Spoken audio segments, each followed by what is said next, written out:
everyone. Welcome back to another Talk with Maynard podcast.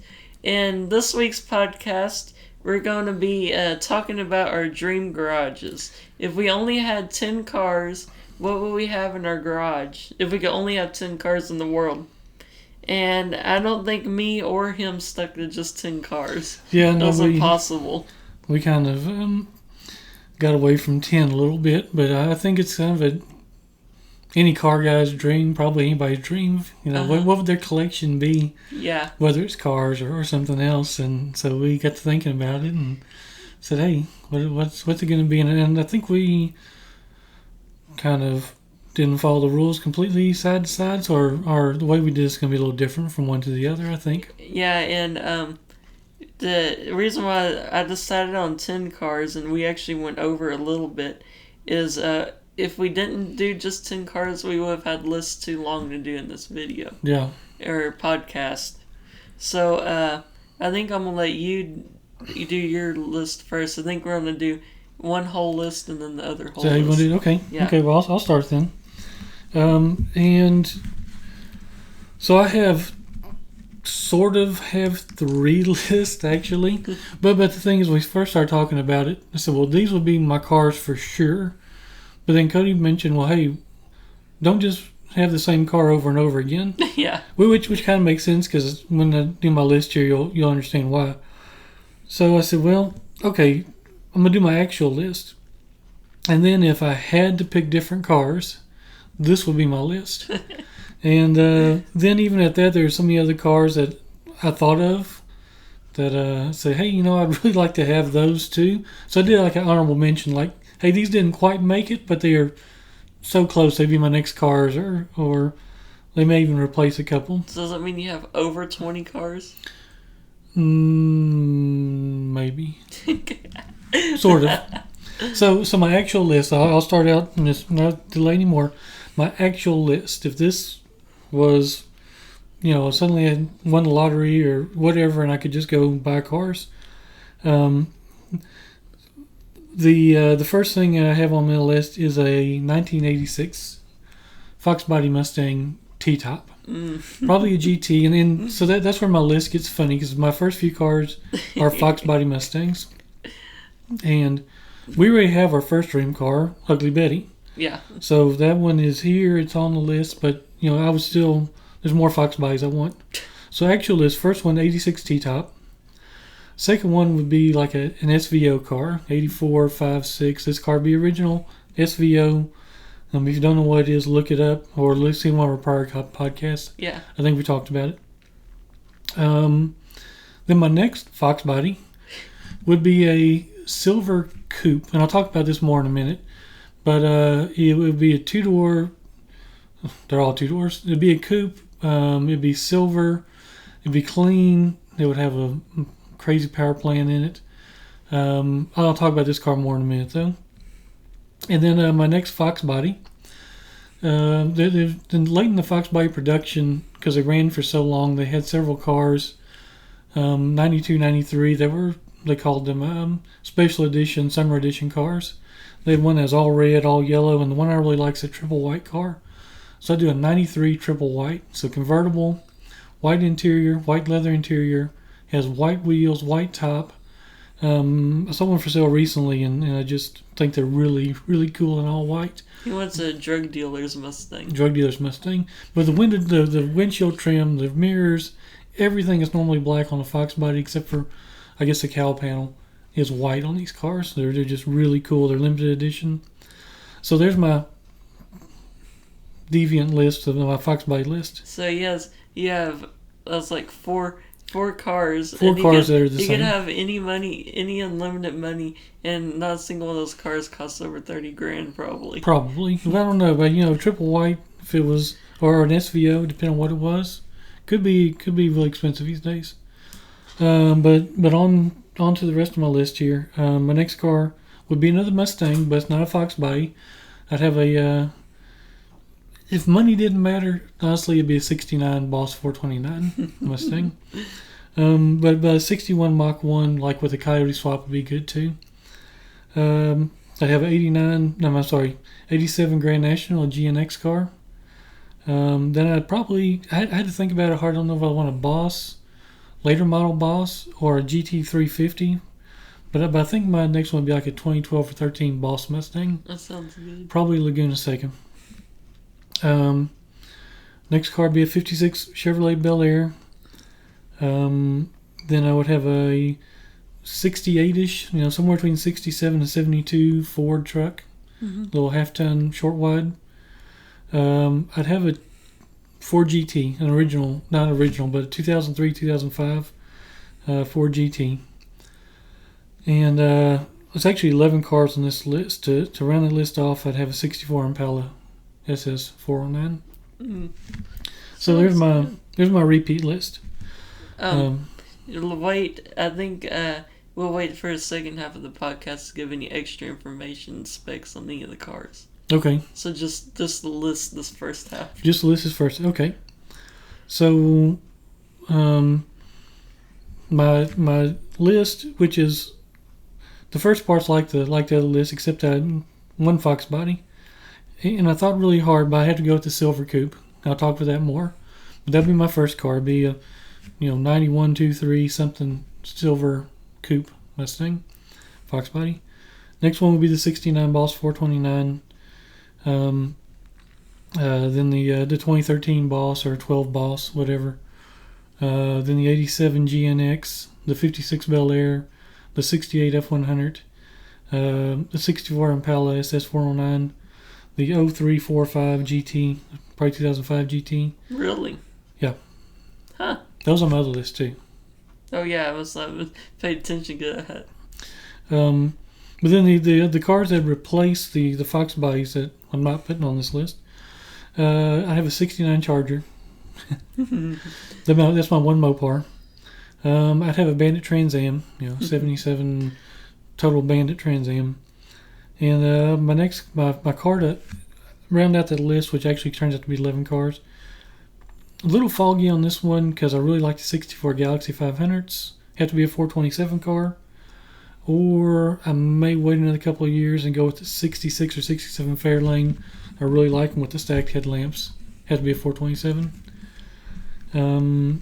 So if we're not doing any further details, why don't you go ahead and go over your list before we take a break? Okay, for my dream car list, I mean, at first my list probably would have looked a lot like my dad's, but I got to thinking about it one night, and I was like, you know what? If I could only have 10 cars, they would have to have some sort of, like I say, provenance. They'd have to be something special, something that actually had meaning in history. But they would all have to be drivable. I'd have to be able to drive all of them. You get some of these really collector cars and you don't want to drive them. So that's why this list is. And all these cars are reliable and I could drive on a daily basis. But I'll get into why in a little bit. So I'll get into my normal ones here. So I would have a 2018 GT350R. I would have a 2015 Mustang GT 50th anniversary in Wimbledon white, because it was a throwback to the first Mustang. Oh, it'd have to be a convertible.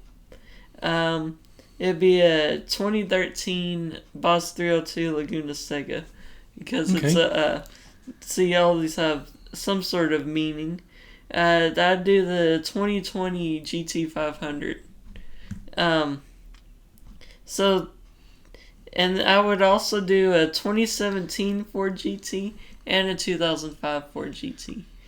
The problem with that is you have to get picked to have a 2017. You can't just have the money to buy it. You have to be picked. So those are my fairly normal cars. And this is where my list gets interesting, and I'll go over these companies and stuff later. I would have a Superformance GT40 Mark II. I'd also have a Superformance Shelby Cobra Mark II. Then I get into some of the classic Mustangs I'd like, but this is another company.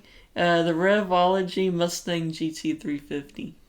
and also the Revology Mustang GT500, and the Revology Mustang 2+2. And of course, Ugly Betty is on the list. And then there's another brand that I want a car from. I want a Trans Am Worldwide Bandit Trans Am. So that's my list. There's a lot of companies in there and stuff that I'd have to get into in the second half of the podcast. But all the cars in my list have some sort of meaning. But since they aren't the exact car, I'd be able to drive it on a daily basis and enjoy it, but still have the feeling of the real thing. So that's my list right there. It's a good list. Surprised, like you said it would be. Yeah. But definitely a good list. So I guess does it mean it's break time? I guess so. Okay, so we're gonna take a short break and we'll dive into the meaning of the cars just a little bit more. We'll try to not go on forever about it, but there's definitely some reasons behind them, and it should be interesting. Okay, so we'll see you in a minute. See you in a minute.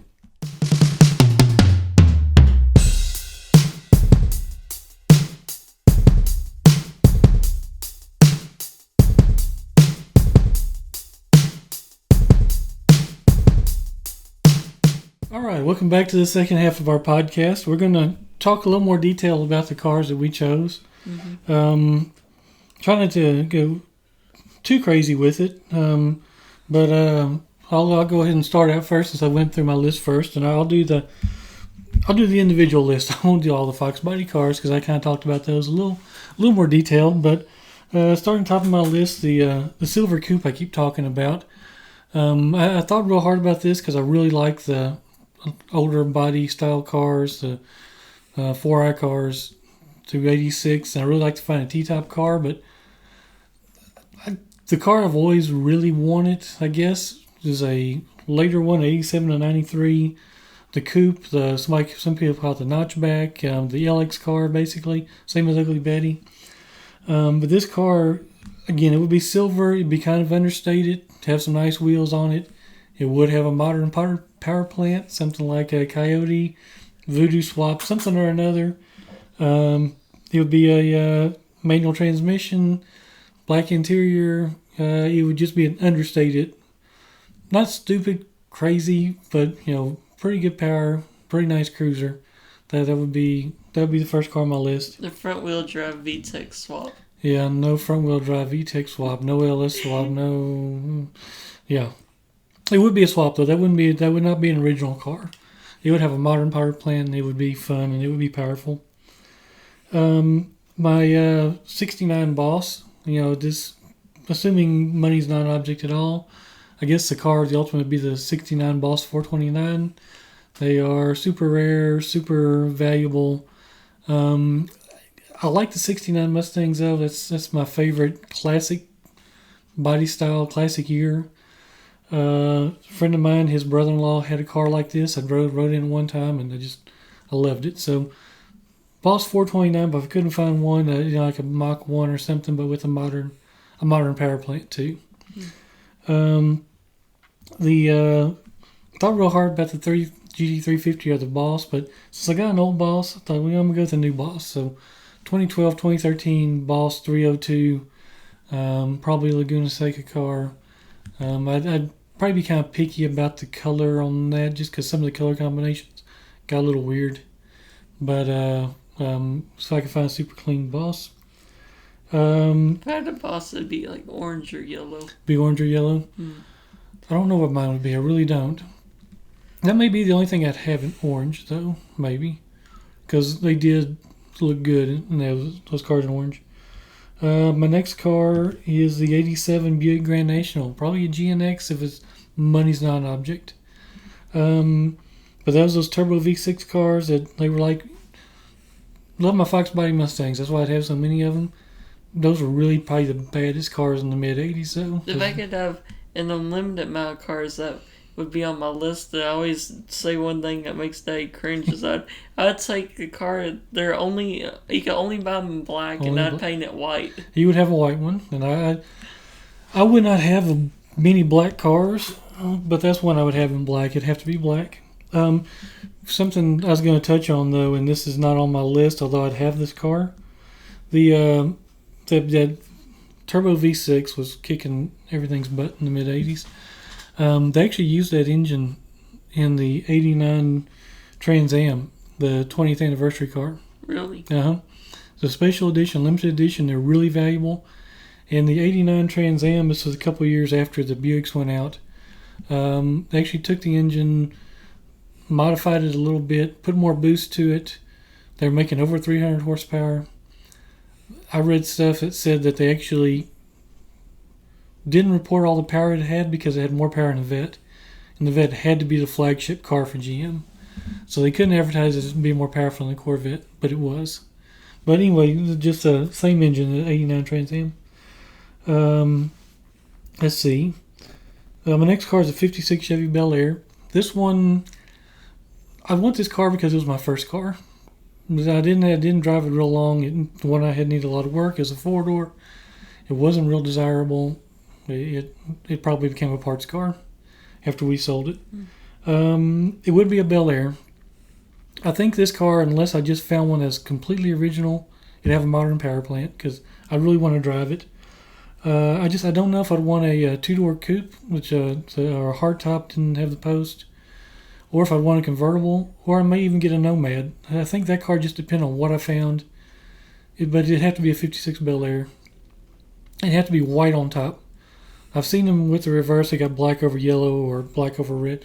I want the white on top over, maybe red or turquoise or something. Black and yellow's a little too taxi cab. Yeah, and I don't like they look good. They all look good, but I like the white on top. My next vehicle is a '68 half-ton truck. A big '67 through '72 was the same truck. And that one was almost my first truck. We bought one, had it for a little bit. It used way too much gas, but I like that body style. This truck would be a short bed truck. It'd have a modern power plant in it. It'd be lowered a little bit. Good rubber on all 4 corners, air conditioning. It'd be a nice cruiser. It wouldn't be original, but it would be a short bed, and it would be bad. The next car, '64 Impala SS409. And all these cars I have on my list have some sort of meaning in my background to me. Honestly, this is a car my dad always wanted. It was his favorite car. This car would be original, and this would be another black car. But it would have to be an SS. It'd have to be original. It'd have to be a 409, 4-speed. So that would be the car. So no deviation on that. That's what it'd have to be. The Ford GT, 03, 4, 5. I want one of those. That's my high-end car on the list. Probably original. Most of them still are. 69 Charger, a lot of variation on this car, and that just goes back to Dukes of Hazzard. It may even be a General Lee clone. I don't know on that car. I just know I do like those Chargers from 68 to 70 and 69 especially. It may that one, if I found the right car, it'd probably be a General Lee car. And then the Bandit Trans Am. That one, if it was an original car, I'd keep it that way, but I may put a modern power plant in it. But it'd have to be the black with the gold and the snowflake wheels and everything. The Bandit Trans Am was just one of the coolest cars of all time. Even if it wasn't actually as powerful as the movie made it out to be. And then the last car on my list was the '64 Galaxy 500 or '66, '67 Fairlane. One of those two, it just depends on what I found. I'd want a 427 car. Original. These would probably be original cars too. But I like them both equally. It would just depend on what I found first. I put a short list together. I'm not going to go into real detail on most of these cars, other than they almost made my list. The only Japanese car that I have on there would be a Nissan or Datsun Z, probably a 240Z. They're not the most powerful, not the greatest cars out of Japan, but I like them. They're pretty cool. Pretty well anything from the 60s or early 70s muscle car wise. Chevelle, Roadrunner, any Mustang that was out there, old 442, you name it, I'd probably have it in my garage. Another car I've always liked, didn't make the list, but I would probably own it in there somewhere if I just kept collecting, would be a 59 Cadillac. They're just long and those ginormous fins, and they were just cool. Mm-hmm. Unusual cars on my list, but it was the second car I had. I'd have an early 80s Malibu Classic, 78 to an 83. Car had to be a two-door, and it'd probably be modified heavily to have a lot of power. Because my other car I had was an 81 two-door, and it was a nice little car. Rounding out my list, though, a couple of high-end cars. I'd have a Lamborghini Countach just because they were cool when I was young. I'd have a Ferrari F40. That'd be my other high-end car. Some sort of 911 Porsche. I've driven one very shortly, but they're just awesome driving cars. Pretty well any Mustang, just nearly any Mustang. And then this honorable mention list, the only two vets that I'd consider having, because vets are cool, I'm just not a vet guy. It'd either be a 63 split window vet or a 90 model ZR1. So that's my list in a little more detail, not, what it is and why it is. We're definitely going to go over the time limit because we're already at 22 minutes on this one. Okay, well, sorry. So, this might take me a second to really, close stuff, but to really go over it, I picked these different car companies, and Superformance is a company I've seen on TV and heard about, and they build Ford GT40s and Cobra clones, but the name is actually licensed to them. It is built by the exact same plans that the car was originally built with. So I would have the GT40, of course, and this one's made just like it was from the factory. You can get it with air conditioning, and you can get it. I don't see it. I thought it was on here. Hang on. The engine options and stuff. You got several options for your engine. But yeah, you can have it built pretty much the way you want, but it all fits that thing. You can get it with a 289, a Ford 289, a Ford 302. You can get a 351 Windsor or a 427 big block in your Ford GT. So that's the first car I have. I got the MK2, and this is what Superformance says about their Mark II. It's a clone on their Cobra. It says Mark III. The Superformance Mark III is the only Cobra replica built under license from Carroll Shelby Licensing Incorporated. That's cool. You can get it built the way you want. The specifications that where's the engine options and stuff? You can get it with a 302, a 351, 460, or a 427 or 428. 460. Wow. Mhm. And but it's built like Carroll Shelby would have wanted it built. It's identical to the cars he made, and they actually have several versions of it. They have the very first Cobras that Carroll Shelby made. They make a version of that. And then I have the Revology cars, and what they do is they build brand new old Mustangs. like, it's not an old Mustang that they modified. The body and the frame and everything's built in-house with them.